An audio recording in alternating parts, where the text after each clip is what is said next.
in this lesson we'll work on the rotation Z of the character's hips.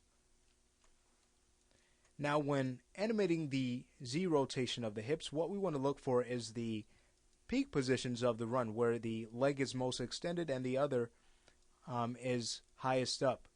So in this case, on frame 10, we have that situation happening, and in this case, the hips are actually going to rotate towards the leg being lifted up.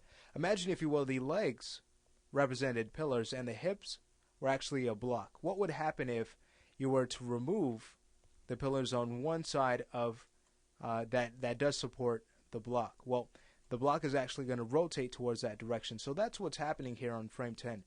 And therefore, they're going to rotate towards the right direction. So on frame 10, we'll go to our rotate Z and rotate the hips downward in that direction. Now, we are getting our leg locking up, but we'll go ahead and learn a way we can avoid the locking still. So we'll just rotate them in that direction. And if we like, we can even round this number that we have to about a value of 10. And we're just focusing on our rotate Z here, so we can select that. And knowing that we use the value of 10, we can, on frame 10, we could actually go to the mirrored frame, which should be frame 21, and use the opposite value, negative 10. Okay, now we're not just done yet, because the hips should actually pop as they switch, as the character switches legs, and right now we're not really getting that.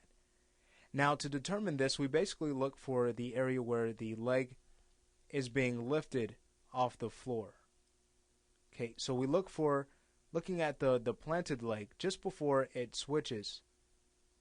Okay, and that's where we determine basically where the hips will begin to flip direction. So in this case, as that left leg is coming up, we'll probably want to flip the direction of the hips at about frame 13. And it's going to, again, go so that it's favoring the leg that is about to be lifted up. So in this case, it's the left leg. So on frame 13, we can put in a value of, let's say, moving the hips, let's say about a value of negative 7. Okay, we don't want to use the same value. Okay, we want to avoid using similar values, especially when animating organic characters, okay, in situations like this. So we'll put in a value near to it so the pop will be noticeable and so that the hips will still be moving. So on frame 7, we'll go there and we'll also adjust, or excuse me, frame 13, we'll adjust the tangency so that we have a nice flow going from 13 to 21. Now we basically need to look at the frame. We need to add our other pose in. Okay, that will be a mirror to what we have just added. So in this case, being that frame 12 is our next contact position, that would mean that frame 2 would be where we need to add the opposite result. So on frame 2 then we need to put in a value of positive 7. And then from there we can go in and we can adjust our tangency. And we'll even do the same for frames 1 and 23. So once we select both their right halves or left halves, just make sure that if you select the right half on one, you select the right half on the other, and vice versa. If you select, let's say, opposite halves, you're not going to have them move right at all.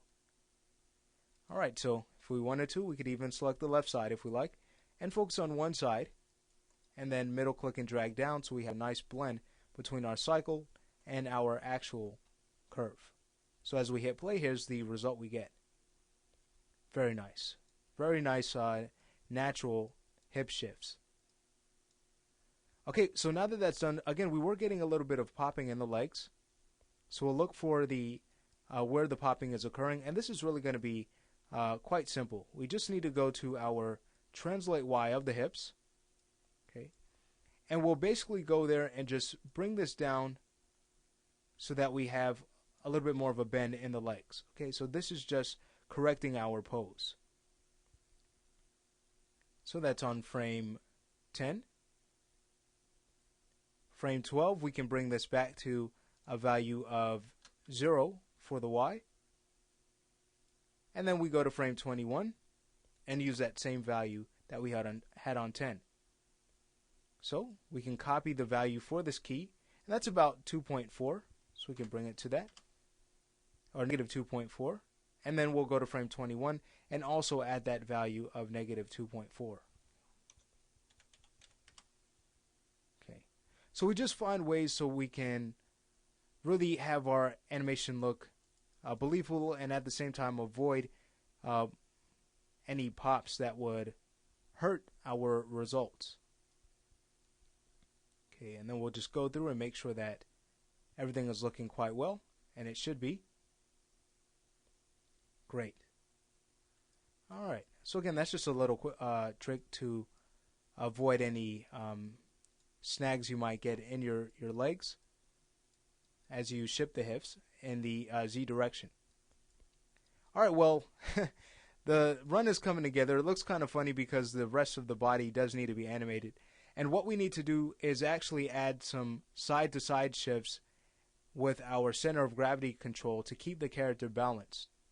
So for example, as he goes into his highest position, we want to make sure that he is going to shift his weight. So what we'll do is go ahead and stop the lesson, and in the next lesson we will get to having him shift his weight properly so that he will stay balanced.